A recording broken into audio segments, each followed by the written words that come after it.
Hello everyone, this is Professor Raghavendra Adhyapak, KLS Kokti College of Commerce, Belagavi. So in today's class, we're going to start with next concept called supply. Okay.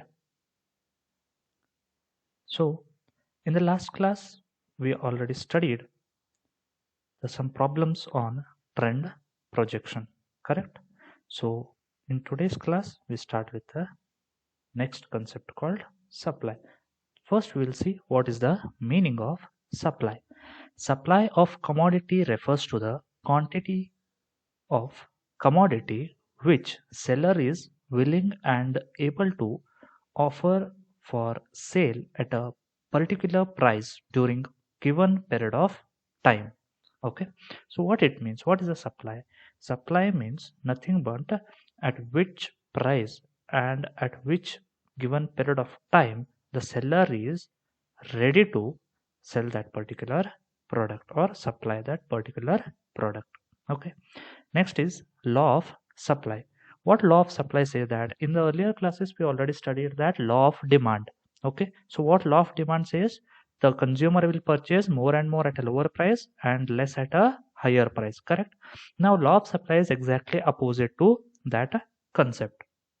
Then what law of supply says? That law of supply says that seller will sell more and more at a higher price and less at a lower price. Okay, now see the what it says. If the prices of commodity increases, supply will increases, and if the price of the commodity decreases, the supply will also decrease, and other things remain constant, correct? Just now we told that what the seller will sell more and more at a higher price, less at a lower price.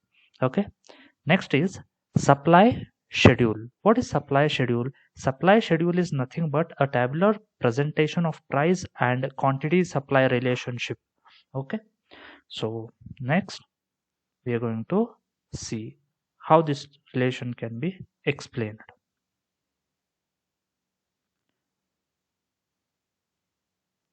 Okay, so in this example, there is one table is given. In that, prices are given and different supplies given.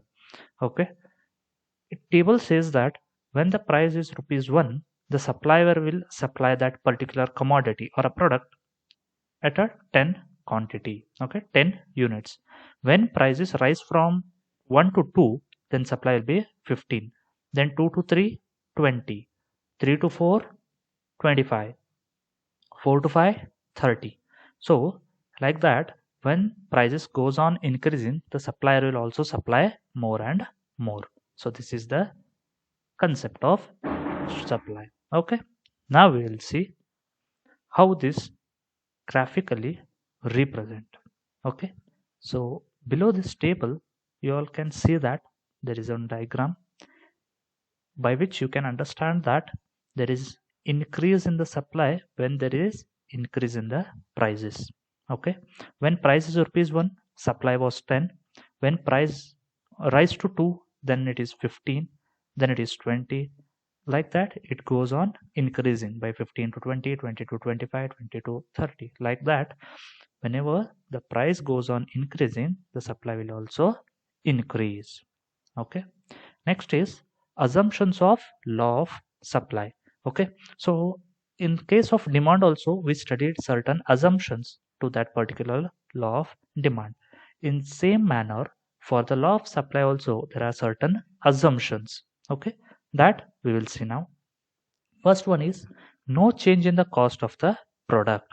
What first one says? That there should be no any variations or changes in the cost of the product. Okay, the cost must remain same. Next is no change in the method of production. Okay, there should be a uniformity in the method of production. There should be no any change in the method of production. Next is fixed scale of production. Okay, so whatever the scale of production now we are doing, it should be same for the next period of the time. Okay, next is government policies are unchanged. Okay, in the case of demand also we studied same point where it says that government policies should be unchanged, correct? So here also it says that government policies must be stable, by which it will work. Okay, next is unchanged transport cost. Okay, there should not be any change in transportation cost also.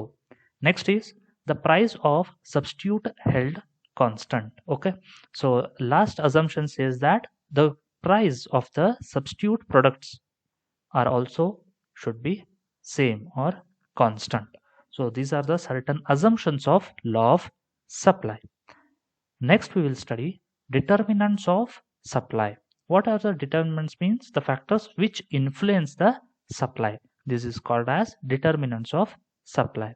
Supply of a commodity depends not only on the prices but also on several factors. They are as follows. So means apart from the price, even there are certain factors which affects on the supply. And that first one is price of commodity. Okay. Apart from that, price of the related goods. Okay, that would also affect.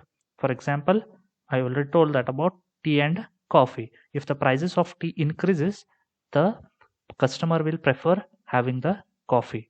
Like that, the price of related goods also affects. Next is factors of productions: land, labor, capital. There are certain factors of production that will also affect on the supply. Next is technology. In modern days, the technology is taking frequently changes. It goes on upgrading, correct? So technology will also help, also affect more on the supply. And next is government policies. So these are the 5 points of determinants of supply.